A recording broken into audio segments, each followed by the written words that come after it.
is up, Retromaniacs? My name is Mike. His name's EP. His name's Joe. We're not here to give you one. We're not here to give you two. We're here to give you 3 cards you need for your retro PC. You know, last week I hit you all with the crossover comic book and sports card. I'm running it back this week. My card is the 1993 classic Death Watch 2000 Shaquille O'Neal Sports Superheroes, number SS1. Part of a 3-card set. The other 2, Ken Griffey Jr. EP, and Manon Rhéaume. Remember her, the female goalie? Hockey. Yeah. Fantastic. But yeah, I picked this card up in the show recently, and I sold it in my stack sale. I was like, that looks familiar. Yeah. I feel like I saw that on It was a Twitter very last popular night. card. Like, everybody was like, wow, look at that card. I mean, they sell for $6 to $10. Some even go up to like 15. But, you know, when you buy my stack sale, you usually get a deal. So one of the reasons I want to bring this up, though, we always talk about what do they sell for graded. Hold on, Joe. You're gonna be like flying on this one. And a PSA 9, this like $5 to $10 card, will sell for $100. That's good for a PSA 9. PSA 10. I don't want to know. Don't say it. It is a top 2.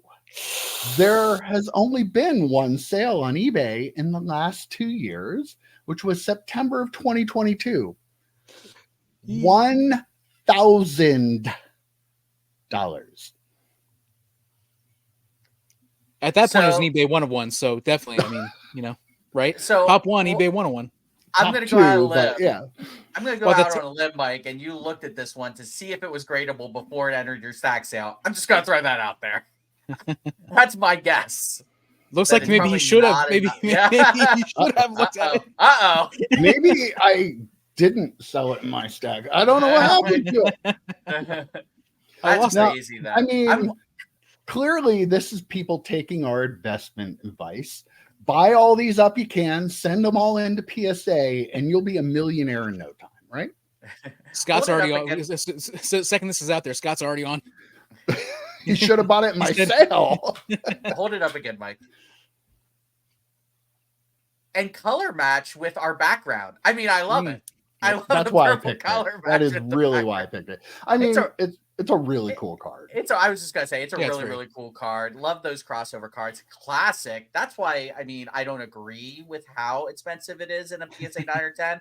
Classic quality control was not great. So I can understand why it does hold a premium in a higher grade, but still that's kind of ridiculous.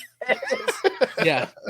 But yeah, I can't imagine what the Griffey would go for. I assume that's EP's card this week, but the Griffey I bet would be the graded 10 version is probably EP's card. Yeah. Oh yeah, for sure. I've got 3 of them. Somewhere.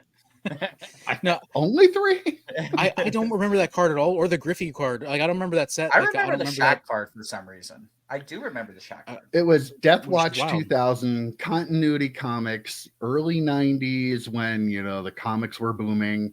All the card shops like me were selling comic books. Everybody was into investing and the variant covers, and Continuity Comics was one of those that like came and went very quickly. But they had a big licensing deal with Classic and had a couple sets made. It was kind of crazy that a company that really wasn't even around for very long, I mean, Continuity Comics, got a deal with another company that really wasn't around that long. So yeah, that's my card. Was that a pack hold insert then from the set?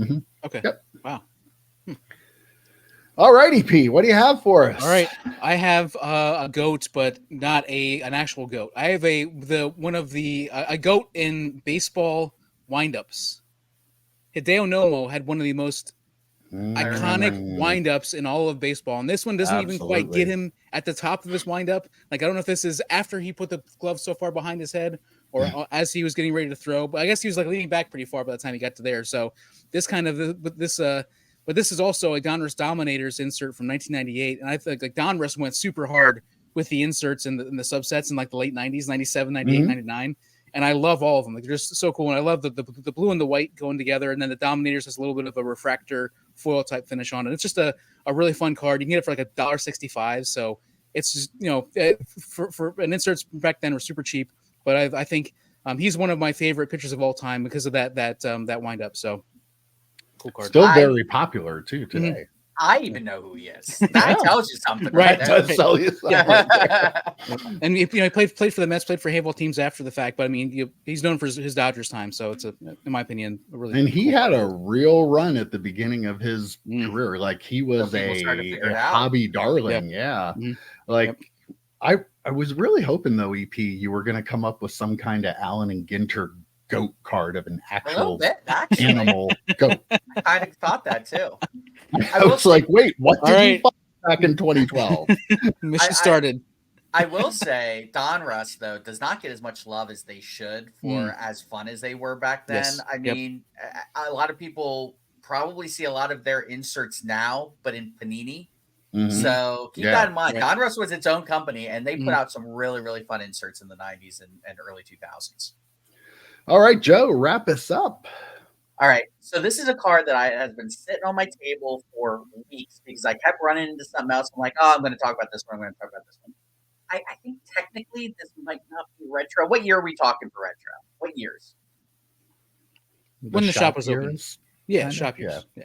Shop years. Okay. This is definitely not that. I was thinking like along the lines of like 89 Upper Deck Griffey from around that time until I feel like the 89 Griffey is a 90s card, so I think 89 kind of passes. I think you're good. So I'm gonna keep by a year then. This is not eligible for the win for those of you that care about those things. 1988 Topps Kevin Green rookie card. Nice. Okay? Very cool. This he's not a retro rookie card. This was 88 Topps, but as a player, this is as retro for me as it gets. Mike, you know how big of a Steelers fan I was back in the 90s. Kevin Green with his long hair, him and Greg Lloyd just terrorizing quarterbacks for almost a decade. Started out as a Ram, ended as a WCW tag team partner with Ric Flair. I mean, and then he went on to be a coach. He won a Super Bowl with the Packers, ironically beating the Steelers. Someone who a lot of people remember, but I don't think a lot of people remember this card because, again, he's not in a Steelers uniform. He's in a Rams uniform. You can pick this sucker up for like $2 to $5 shipped. In a PSA 9, it's like $25. In a PSA 10, it's like $125. So a little bit more reasonable than that Shaq card in a high grade. But, you're talking junk wax. I want to say he is the second most valuable card in that set after Bo Jackson. It's like Bo Jackson, then him, then no one else. But yeah, that's my card. Just a base Topps rookie of one of my favorite all-time players. A little defensive love, too, for the NFL. We don't hear too many defensive players and their values. So there we go. Kevin Green, one of my favorites. I used to like how he used to walk around town all the time, too. Like I was going to bring that up. Yeah. There was this guy. Lived in Danville somehow. I don't know. There was this guy who had hair like Kevin Green.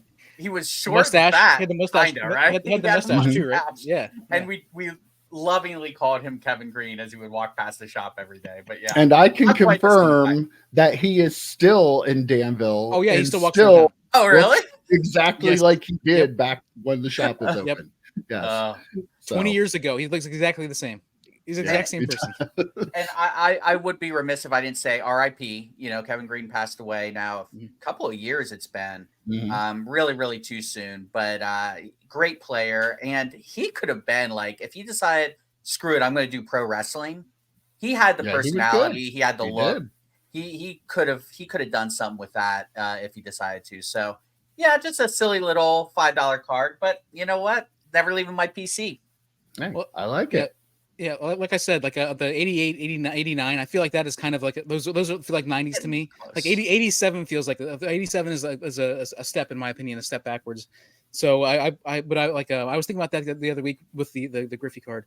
I love that the 88 set is not my favorite set of pretty much any sport of any manufacturer, but the Bo Jackson card is an iconic card, and of course that card, the Kevin Green card, is also very cool.